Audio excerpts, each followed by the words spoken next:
Welcome everyone.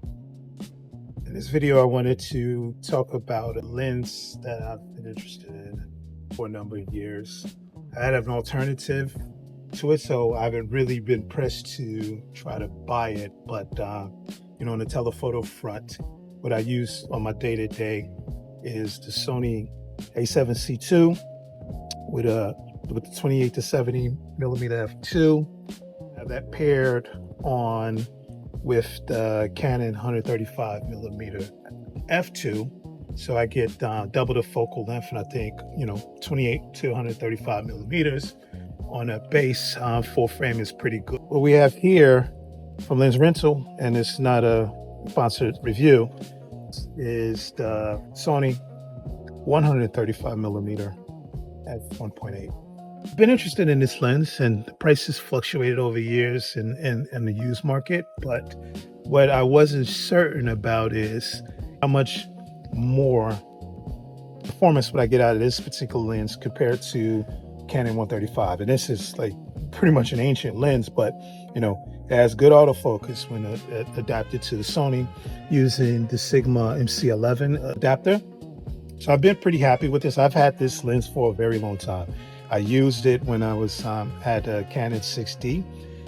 I then switched over to Fuji, sold all the Canon gear except this and another lens, but I kept this lens and I adapted it to Fuji Expo 3 with another adapter, and now I've adapted it to Sony. So I've run through 3 different systems with this one lens, and it's performed well for me. I want to see through some photos between the two, basically head to head, what is the performance of this versus that, and is it worthwhile upgrading from this to the 135 millimeter Sony. But I can tell right now, the Canon is a little longer because of the adapter, but it's actually a smaller lens. It's much lighter. I did notice that this is a heavier lens, much heavier than I expected it to be. But it's basically heavier around the base, not too much up here, but I do feel the heft in the base. It's actually feel more chunkier than the 28 to 70 f2. I do like the f2 aperture range, and I kind of want to stick with that, and that intrigued me with this particular lens. Let's start with the first image. On the left hand side we have the Canon lens, and on the right is the Sony. So if we zoom in, we can immediately see more sharpness on the Sony lens. Looking at the glove, we see better sharpness with the Sony lens. Just looking at the wording here for garden, it's sharper on the Sony lens. The details are more crisp on the Sony. Even I love my hood. It's sharper on the Sony lens. So there's a clear advantage here to the Sony lens, and for this particular image, the Sony would be the winner.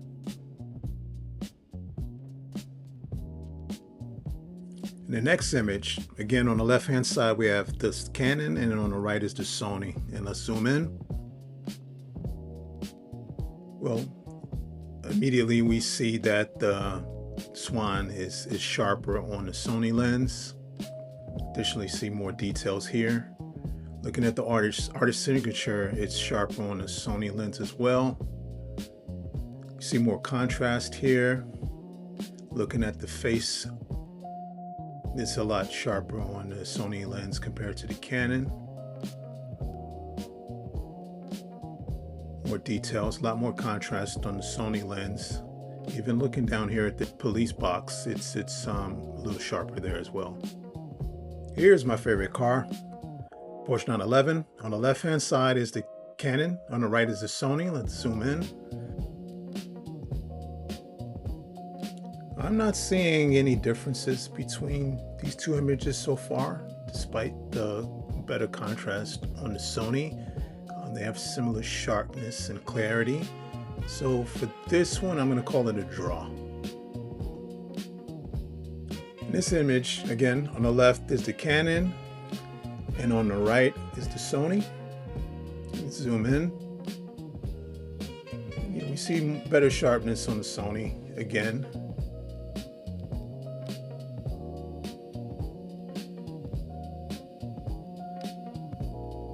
Even moving up around the windows, we see better sharpness on the Sony image on the right.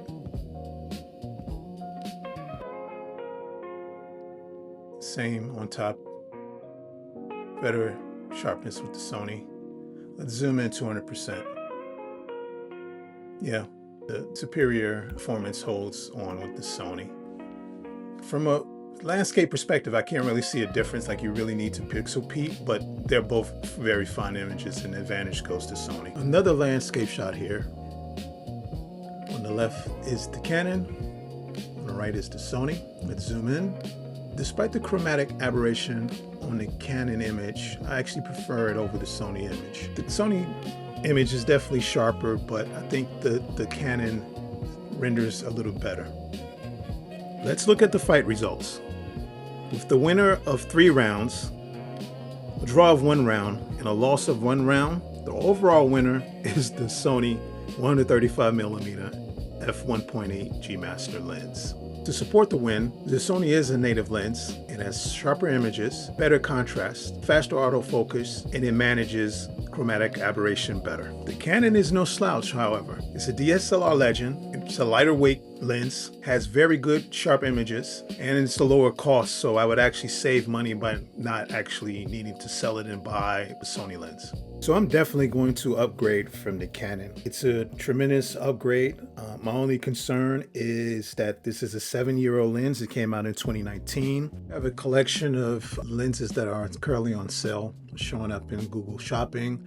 Average price is about $1,100. And here eBay has a few items that are available that are under $1,100. And lastly, Facebook has 4 items available in my vicinity that average about $1,200. So in order to fund this purchase, I'll actually have to sell my Canon lens. So let's take a look in the marketplace and I'll come up with a valuation of what I would probably submit for sale on eBay or Facebook locally. eBay has prices ranging from $850 to about $550, and Facebook has pricing from $750 to $400. Realistically, I would price the Canon lens at around $450 to $500, with the expectation of probably accepting a bid in the $375 to $425 range. So this would be a very good opportunity for a native Canon user to pick up this lens. It's still an exceptional lens, which could be used with today's mirrorless cameras. Ideally, I would like to score the lens for about $1,000 and receive about $400. So net, I would come out of pocket $600 to get the lens. Please let me know your thoughts about the Sony 135mm f1.8, and thanks for watching.